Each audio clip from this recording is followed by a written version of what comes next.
জীবনে যতদিন শুক্রবার পাবেন 4টা আমল করতে ভুল করবেন না। আজকে শুক্রবার না, আমি জানি না 4টা আমল করেছেন কিনা বা করছেন কিনা, আপনারা মিলিয়ে নেবেন। যদি 4টা আমল আজকে না করে থাকেন, আজকে থেকে জীবনে যতদিন শুক্রবার পাবেন 4টি আমল করতে ভুল করবেন না। পারবো তো ইনশাআল্লাহ? ইনশাআল্লাহ। 1, দুরূদ পড়া।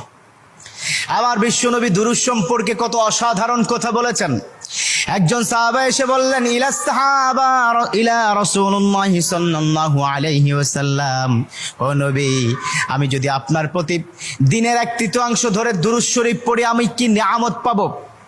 বিশ্বনবী বললেন, তুমি যদি দিনের 1/3 ধরে আমার প্রতি দুরূদ শরীফ পড়ো তোমার জন্য বিশাল উপকার হবে, আরো বাড়িয়ে পড়লে তোমার জন্য আরো ভালো হবে।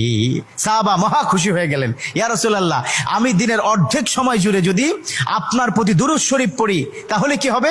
বিশ্বনবী বললেন, এটা বিশাল